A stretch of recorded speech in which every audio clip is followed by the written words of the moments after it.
Welcome to the Journal. How ugly will it get? Very.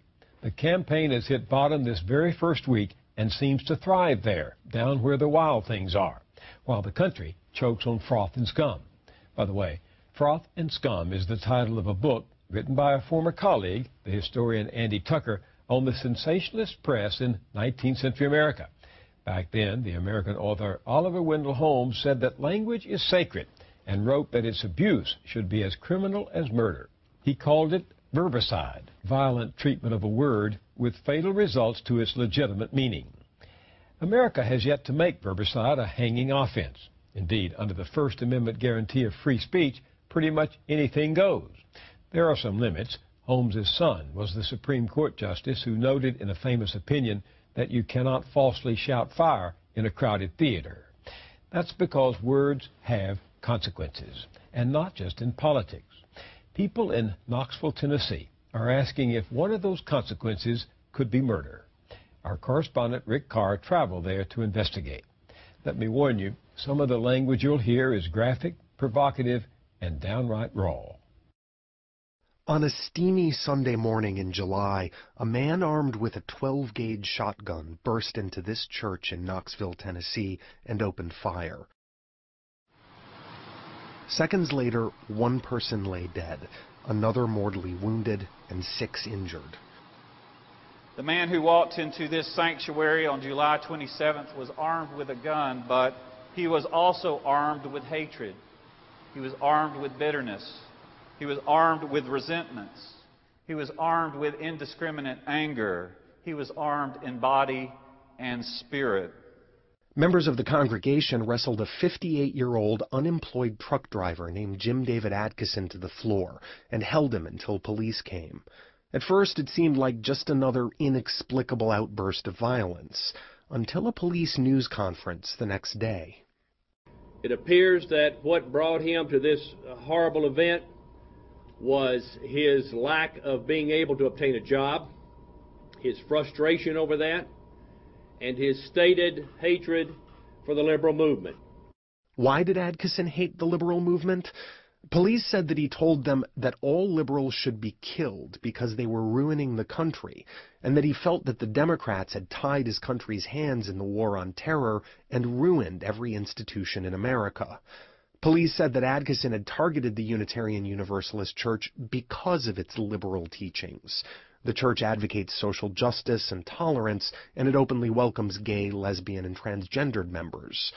According to police, Adkison said that because he could not get to the leaders of the liberal movement, that he would target those that had voted them into office. In the weeks following the tragedy, the congregation and its pastor, Reverend Chris Bice, struggled with what they were learning about Adkison. Some have suggested that his spiritual attitudes, his hatred of liberals and gays, was reinforced by the right-wing media figures. And it is beyond dispute that there is a plethora of books which have labeled liberals as evil, unpatriotic, godless, and treasonous.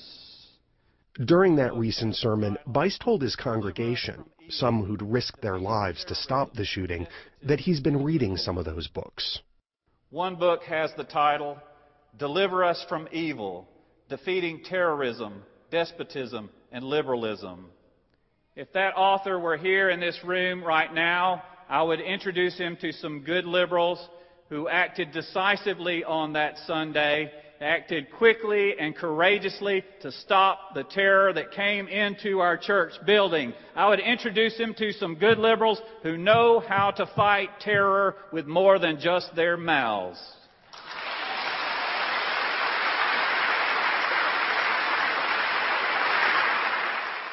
Bice says even with the outpouring of sympathy from around Knoxville and across the country, Adkison's lethal anger has left him angry and full of questions.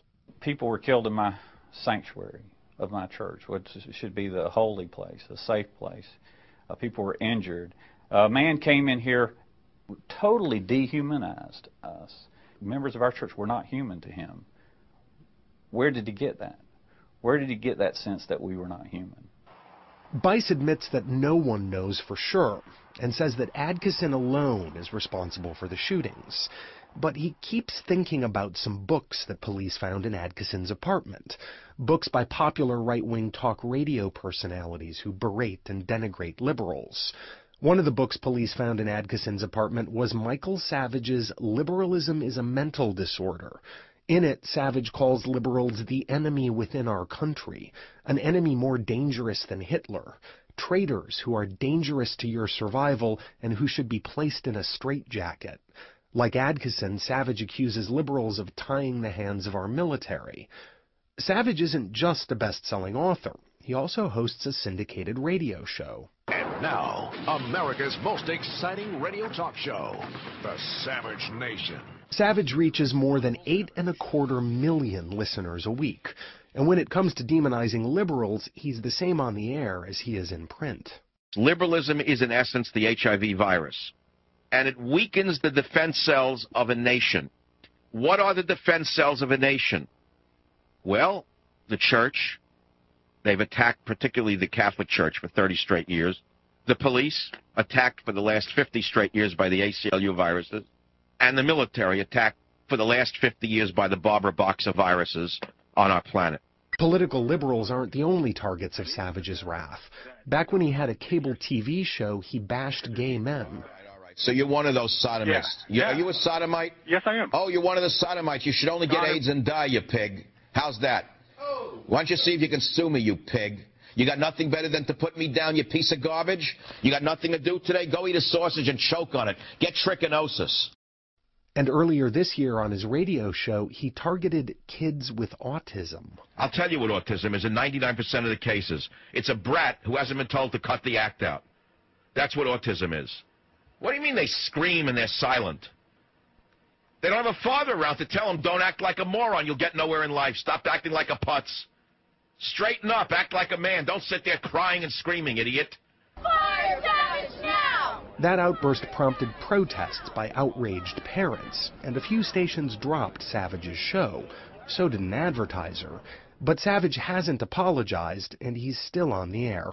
America's being overrun by an invasion force from Mexico that'll soon take over the country.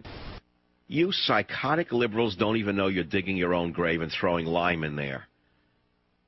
All it's missing is the worm from the tequila bottle to go with it. Michael Savage isn't the only right-wing talk radio host who launches blistering, even violent verbal attacks on people and groups he doesn't like. Glenn Beck, for instance, fantasized about murdering a liberal filmmaker. I'm thinking about killing Michael Moore, and I'm wondering if I could kill him myself or if I would need to hire somebody to do it. I think I could. I think he could be looking me in the eye, you know, and I could just be choking the life out. Is this wrong? Michael Reagan, son of the former president, suggested that people who claim that 9/11 was an inside job, a U.S. government conspiracy, deserve to die. Take them out and shoot them. They are traitors to this country, and shoot them.